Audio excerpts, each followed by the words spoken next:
సురేంద్ర ధ్రువేణ హవిషా మనాడు అడ్డ ఉన్నాడు మన కొద్దిగా ఒక్కడు వెనక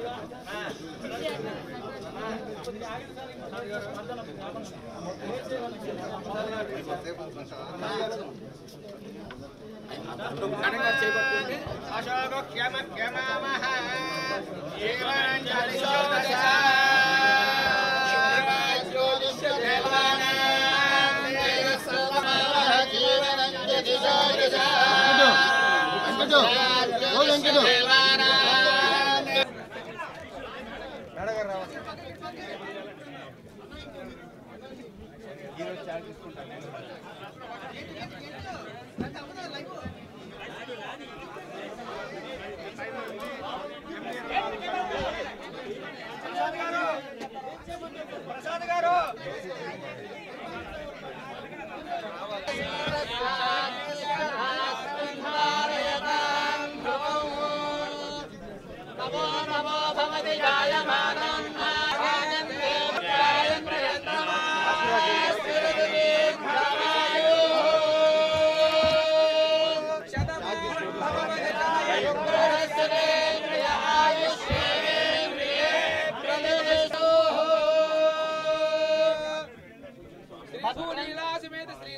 వెంకటేశ్వర స్వామి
लक्ष्मीनारसिंहानुग्रह प्रसाद सिद्धिरस्तु वेदवक्रं प्रशान्तं सकलजगुतुभास्यं निर्मलं निष्कलङ्कं अनुपमसुरारेर्वासुदेवस्य तेजो वितरसुरास्य मंगलं श्रीशकम्।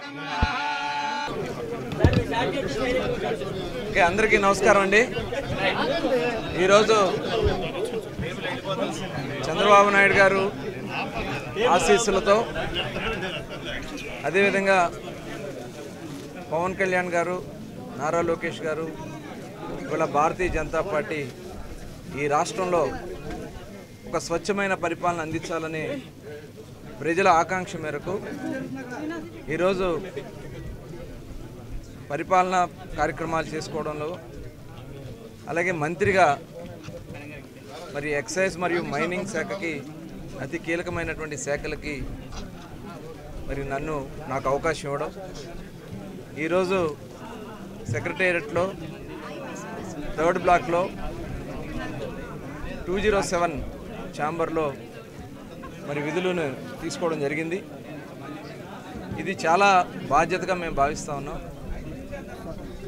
ఈ రాష్ట్రంలో గత 5 సంవత్సరాలు ముఖ్యంగా అక్రమ మద్యం ద్వారా కానీ ఎక్సైజ్ డిపార్ట్మెంట్ మొత్తాన్ని కూడా భ్రష్టు పట్టించారు. విపరీతంగా ప్రజల మాన ప్రాణాలతో చెలగాటమాడారు. ఇవాళ అతి కీలకమైనటువంటి ఈ డిపార్ట్మెంట్ ద్వారా అంతా టోటల్ అస్తవ్యస్తం చేశారు. మొత్తం ఈ వాళ్ళ స్వార్థ ప్రయోజనాల కోసం మొత్తం వ్యవస్థనే భ్రష్టు పట్టించారు. టోటల్ డిపార్ట్మెంట్నే నిర్వీర్యం చేశారు.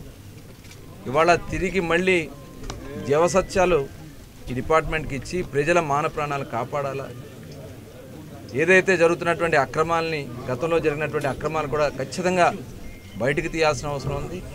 దాంట్లో బాధ్యులైనటువంటి వ్యక్తుల మీద కూడా మరి ఖచ్చితంగా చట్టపరంగా చర్యలు తీసుకోవాల్సినటువంటి పరిస్థితి ఉంటుంది. అలాగే మైనింగ్ కూడా ఇవాళ ఎక్కడ చూసినా ఇసుక దోపిడీ, టోటల్ ఏదైతే ఖనిజ సంపద ఉందో, ఆంధ్ర రాష్ట్రంలో అద్భుతమైనటువంటి ఖనిజ సంపద ఉంది. ఈ ఖనిజ సంపద ప్రజా అవసరాల కోసం ఉపయోగించుకోవాలా, ఆ వచ్చినటువంటి ఆదాయాన్ని ప్రభుత్వానికి జమ చేసుకోవాల్సినటువంటి పరిస్థితి ఉంటే సొంత ఖాతాలకి మళ్లించుకున్నారు. చాలామంది న్యాయబద్ధంగా చేసినటువంటి వ్యాపారస్తులు ఈ రాష్ట్రం నుంచి తరిమేశారు. తప్పకుండా ఈ ఇసుక వల్ల ఎంతమంది కార్మికులు రోడ్డున పడ్డారో, ఎంతమంది ప్రాణాలు పోగొట్టుకున్నారో మనం చూసాం. ఖచ్చితంగా మైనింగ్ను కూడా ప్రక్షాళన చేయాల్సినటువంటి అవసరం ఉంది. టోటల్ 2 డిపార్ట్మెంట్స్ను కూడా పూర్తి స్థాయిలో ప్రక్షాళన చేసి త్వరలోనే ఒక బెస్ట్ పాలసీ ఎక్సైజ్లో కానీ, ఎందుకంటే గతంలో మరి ఎక్సైజ్ మినిస్టర్గా కూడా నేను చేసినటువంటి అనుభవం ఉంది. ఆ రోజున ఎక్కడా కూడా అవినీతికి తావు లేకుండా ఆ రోజున మేము కార్యక్రమాలు చేశాం. రాబోయే కాలంలో ఖచ్చితంగా మైనింగ్ను కూడా టోటల్ 2 డిపార్ట్మెంట్స్ కూడా ప్రక్షాళన చేసి స్వచ్ఛమైనటువంటి పరిపాలన అందించడంలో మరి చంద్రబాబు నాయుడు గారు ఇచ్చినటువంటి అవకాశంతో ఖచ్చితంగా చేస్తారనే నమ్మకం, విశ్వాసం ఉంది. అదేవిధంగా మచిలీపట్నం కాన్స్టిట్యున్సీ నుంచి దాదాపు 50,000 మెజార్టీతో మాకు అవకాశం ఇచ్చారు. నిజంగా ముందుగా బందర్ నియోజకవర్గ ప్రజలందరూ కూడా హృదయపూర్వక ధన్యవాదాలు తెలియజేస్తున్నాను. శిరస్సు వంచి పాదాభివందనాలు చేస్తున్నాను. మరి ఇంత చక్కటి అవకాశం కల్పించినటువంటి చంద్రబాబు నాయుడు గారికి, పవన్ కళ్యాణ్ గారికి, నారా లోకేష్ గారికి, భారతీయ జనతా పార్టీ నాయకులకి మరి శిరస్సు వంచి మరొకసారి పాదాభివందనాలు చేస్తూ, వారు ఏ ఆశయాలతో అయితే నాకు ఈ అవకాశం కల్పించారో, బాధ్యతలు ఇచ్చారో, ఈ బాధ్యతలు సంపూర్ణంగా చేస్తానని కూడా, వారి విశ్వాసాన్ని నిలబడతానని కూడా తెలియజేసుకుంటూ అందరికీ నమస్కారం.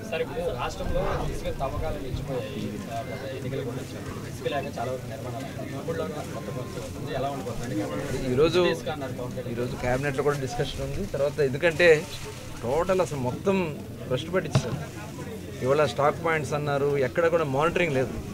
ఎంత తీసుకెళ్తున్నారో, ఎంత అమ్ముతున్నారో, ఎంత బయటికి వెళ్తుందో, ఎంత గవర్నమెంట్కి జమ చేస్తున్నారో కూడా లెక్క పక్క లేకుండా చేసుకున్నారు. టోటల్ స్ట్రీమ్ లైన్ చేస్తున్నాం. టోటల్ ఎక్కడి నుంచి రీచ్ దగ్గర నుంచి గతంలో చంద్రబాబు నాయుడు గారు ఉచిత ఇసుక పెట్టినప్పుడు టోటల్ రీచ్ దగ్గర నుంచి, స్టాక్ పాయింట్స్ దగ్గర నుంచి మొత్తం కూడా మానిటర్ ఉండేది. ఎంత బయటకు వెళ్ళింది, ఎంత వస్తుంది. ఇవాళ లెక్క పక్క లేదు. ఖచ్చితంగా అవన్నీ కూడా ఒక పద్ధతి ప్రకారం చేయాల్సినటువంటి అవసరం ఉంది. ఖచ్చితంగా ఆ ప్రకారం చేసుకోవడానికి కొంత సమయం పట్టింది. ఇవాళ రేపట్లో ఒక డెసిషన్ తీసుకుంటాం.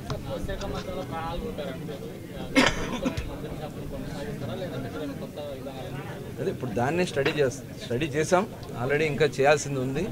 ఎందుకంటే అసలు టోటల్ డిస్టిలరీస్నే నిర్వీర్యం చేస్తారు. డిస్టిలరీస్ దగ్గర నుంచి ఎక్కడైతే ప్రొడక్షన్ అవుతా ఉందో వాళ్ళ స్వార్థ కోసం వాళ్ళు కొన్ని కంపెనీలు సృష్టించి, తప్పుడు బ్రాండ్ సృష్టించి, ఆ బ్రాండ్ని ప్రజల మీద వదిలారు.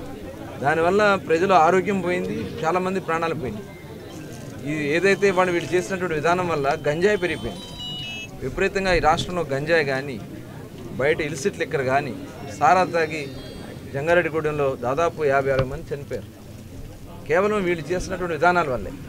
ఇవాళ ఇవన్నీ కూడా మళ్ళీ పునరావృతం కాకుండా చూడాల్సినటువంటి అవసరం ఉంది. కాబట్టి ఆలోచించి పెద్దల యొక్క సలహాలు సూచనలు తీసుకుని త్వరలోనే బెస్ట్ పాలసీ ఎక్సైజ్లో కూడా చేస్తాం జరుగుతుంది.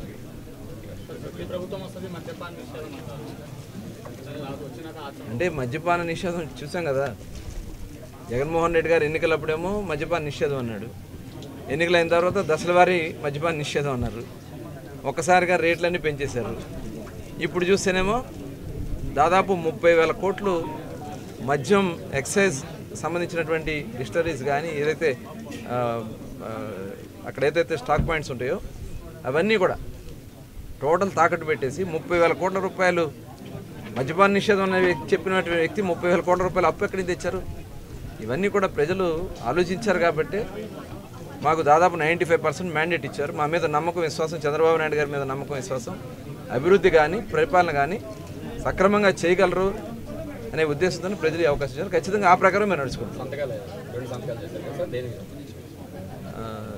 మైనింగ్కి సంబంధించి, శాండ్కి సంబంధించి ఒక ఇది చేసాము, తర్వాత పరిపాలనా విభాగం తీసుకున్నాము. త్వరలోనే ఇంకా చాలా ఉన్నాయి, డిస్కషన్ చేసి వాళ్ళ క్యాబినెట్లో ఫైనల్ అయిన తర్వాత కొన్ని ఇంపార్టెంట్ ఫైల్స్ ఉన్నాయి. ఏదైతే స్టీల్ ప్లాంట్కి సంబంధించి కానీ ఇట్లా కొన్ని ఉన్నాయి, అవన్నీ కూడా ఇవాళ రేపట్లో క్లియర్ చేసుకున్నాం. ఎందుకంటే టోటల్ వ్యవస్థని సర్వనాశనం చేశారు వాళ్ళు. కొంతమంది ఏజెంట్లు పెట్టుకున్నారు, వాళ్ళకి అప్పచెప్పేశారు. అదంతా కూడా మొత్తం మైనింగ్ అంతా కొంతమంది వాళ్ళ అనుయాయులు పెట్టుకున్నారు. మరి గతంలో చేసినటువంటి మంత్రులు కానీ, గతంలో చేసినటువంటి ముఖ్యమంత్రి గారు కానీ ఇవన్నీ కూడా కరెక్ట్ చేసుకోవాల్సిన అవసరం ఉంది. దానికోసం ఇవాళ నుంచి పూర్తి స్థాయిలో మరి అందరితో కూడా డిస్కస్ చేసి, ఎందుకంటే సెక్రటరీ గారు అందరూ కూడా కొత్త వాళ్ళు వచ్చి ఉన్నారు, పాత వాళ్ళు కూడా ఉన్నారు, అందరు కలిపి మేము ఆలోచన చేసుకుని ఒక చక్కటి పాలసీ ఇవ్వాలని డిసైడ్ అవుతాం. తప్పకుండా టోటల్ అందరి మీద అధికారులు ఎవరైతే ఇన్వాల్వ్ అయ్యారో అధికారులు, ఎవరైతే ప్రజాప్రతినిధులు ఇన్వాల్వ్ అయ్యారో ప్రజాప్రతినిధులు, చట్ట ప్రకారం వాళ్ళందరి మీద కూడా చర్యలు తీసుకోవడం జరుగుతుంది. ఇన్వాల్వ్ అయిన థ్యాంక్ యూ అండి.